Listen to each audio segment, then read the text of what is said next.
everyone. You are listening to the Rachael Maves Podcast, and I'm Rachael Maves, your host. Today, we are speaking with Dr. Simone Charles. Dr. Charles is the principal of Whitman Continuation High School, a California model school recognized for its innovative, student-centered approach. She was named AXA Region 16 Principal of the Year in 2022 and received the Valuing Diversity Award in 2025. As the chairperson of the 2024 State AXA Institute, she helped lead statewide efforts to support scholars in alternative education. Dr. Charles is a respected voice in the field with features in EdCal Magazine, national webinars, and podcasts alongside Dr. Victor Rios. Dr. Simone Charles, thank you for joining me today. Thank you. Thank you, Rachel. It's good to be here. I'm really excited to get to know you a little bit better and to connect and hear more about your story. My team loves you, I just have to say. Well, big heart to them, too. Big heart to them. They are amazing. They talk a lot about the work that you're doing and leading at the continuation school. So you have to start with, why did you choose a career in education? Oh, my gosh. So funny story. Funny, maybe not funny. One of my sisters, she was a counselor. And as kids, we would play school. You know, that was like our Saturday activity. So we started off kind of as nerds. I was in private industry working as an account consultant in Century City and just was not as enthused about that career as perhaps I should have been. For 5 years. And my sister said, Simone, you've always loved education. You've always loved working with young people. Why don't you think about teaching? And it was like just this light bulb went off, and I was like, yeah. And so I took the the test, passed it, gave my 2 weeks notice, and never looked back. And that was like 32 years ago. Absolutely love education. Yes, absolutely love it.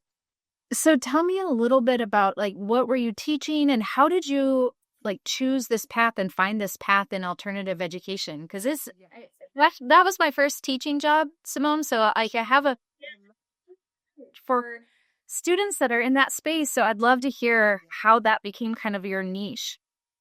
You know, it's interesting. I started off as an elementary school teacher. So I taught elementary school for 10 years, was an elementary school teacher of the year in Hawthorne School District. And then in 2003, I transitioned from Hawthorne School District to LA Unified, and just went into secondary, and I was like, "Ooh, high school. Ooh, that was a little bit of a leap. I mean, not terribly so, because in the interim between elementary school and the high school gig, so to speak, I was in middle school. So I was a middle school assistant principal in Hawthorne. But still, that leap from middle school to high school was sort of I'll say, I don't want to say a culture shock. The culture shock came in the size of the school. Because in Hawthorne School District, we had about 10,000 students district-wide. At the one school I was at in LA Unified, there were 6,000 students at that one school, 3 tracks year-round. So I was like, whoa. But came to love that as well. I just, it's interesting because when you love education, you love education. So whether it's the little guys, that in-between group, or high schoolers, you just love what you do. And ultimately opened up a new school. And then from the new school, I was there 6 years as principal, and then transitioned to an out-ed setting that this opportunity came about. And I was like, hello, yes. I love that. Yeah, that's great. They're just kids. They're little guys in bigger bodies, and they all need an education. So for me, it's just a natural progression of how do we support the next generation? How do we support the next age group? And how do we support our future scholars, our current scholars? Yeah. So we have some listeners that don't have a background in education. Could you explain a little bit about what alternative education is? Oh, absolutely. So alternative education, there's several different settings. I'm in the continuation setting. And basically what that means is that our scholars are continuing their education. For whatever reason, they weren't as successful in the traditional high school setting as they could have been.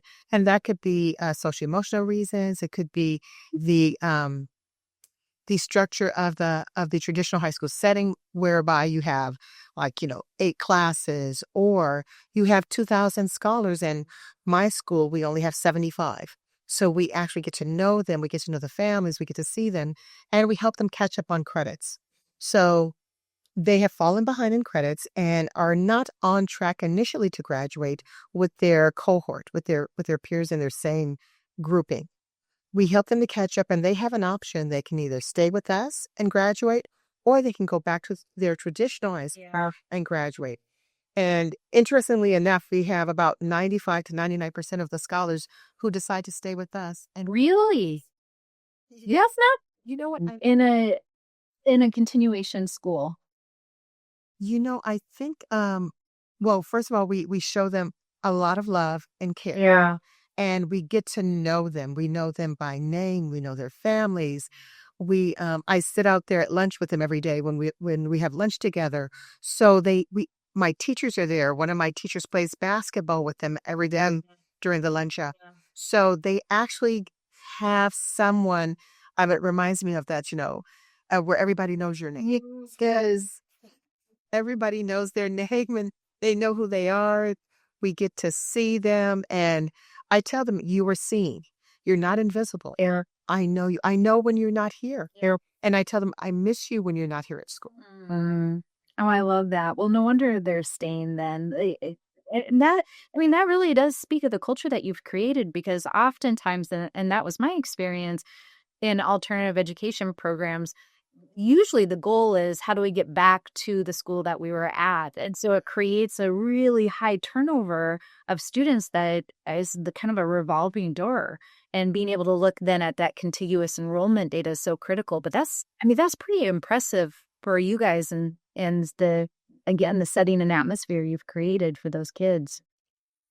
And I think it's that, we have a great team. I have to say, it is not just me. It is like everyone on our site. We're small but mighty. Yeah. We have 3 teachers. We have a parent rep, our custodian. Everybody knows our kids. Yeah. And I think it's really important that we all know them. Yeah. It's a school community. It has to be. Yeah, that's right. Well, as you think about your students and what they're holding and the work that you guys are doing, what are 1 or 2 things that keep you up at night? Let's see. Nothing keeps me up at night right now as much as it did during the COVID school closures. Yeah. Then it was like, okay, those text messages, emails, phone calls, reminders of them staying the course. And if I had to transfer that to present day, I would say still that staying the course. Like, okay, how can we motivate them? What other opportunities can we give them? Because I always say that they're not second class, not second hand. They just needed a second chance. Yeah. So how are we providing that? And for me, the things that keep me up at night are, what other things can we give them that they may miss because they're not at that traditional high school? Yeah. Or what other opportunities can we help them to garner that's going to propel them forward? Mm-hmm. Yeah, that's amazing. And it sounds like that's kind of the lens of the way that you're approaching their time in academia with you, right? Yes. What else does that look like? Do you find, because this is such a much smaller setting, being able to personalize that learning is something that you guys have a little bit more ability to do? Part of that personalized learning is having them take courses. We have a great dual enrollment, I'll say. Oh, that's great. So part of that personalization is bringing those college courses to our scholars. Mm-hmm. So we have partnered with the Equity Lab, the National Equity. Yes. So I am super in love with that opportunity that it brings to our scholars. So they've taken classes with Brown University, with Cornell University, with ASU, and one of the HBCUs, Morehouse. So they have done phenomenally well. 9 of my scholars last year were indexed into the National Honor Society because they did so well in the course. Oh, that's and great. I am so proud of them. But also bringing those, in addition to that, I brought courses from West LA College too. So they were CPR certified. So now you can Uh, yeah, exercise your brain. Now let's exercise that skill set. Yep. Some of you may want to be a paramedic. Some of you just saving, learning how to do the Heimlich and helping out a family member or someone who may be in need. So I found that to be beneficial too, because they not only are learning a skill set, they're actually getting college credit as well. Yeah, that's fantastic. So it sounds like that's one of the ways that you're really looking at addressing those things that keep you up at night, keeping them engaged, finding those pathways. Are there any other things that you feel like really set your system apart, or ways that you're trying to address that? Through project-based learning for sure. Oh, yeah. So we use defined learning, as a matter of fact, but we also have some of the district resources that we use to help our scholars. Let me give you an example. They did bridge building past, I believe it was last December during the winter academy session, and they absolutely loved it. They stress tested their bridges. They talked about their design. Each one of them looked totally different, but they talked about their design, and they were able to work in teams. And that's really important, because sometimes, you think, oh, I can just do this by myself. I can be, my sole engineer or sole architect. But they needed to see that some things cannot just be done in a silo. Yeah. So they worked together, and they were, they didn't surprise me, because I always tell them I see more in you perhaps than you see in yourselves. But they shocked themselves, and they were like, oh, my bridge didn't break. Look Yep, at there us. it is. But so and so we call them architects, and we call them engineers, and just using those terms and labels so that they can feel what we see in them, Yeah. and that their potential is so important. Yeah. Yeah. I love that. How fun too to create that flexible application, hands-on. They get to dive in. That's great. Well, And they talked about it.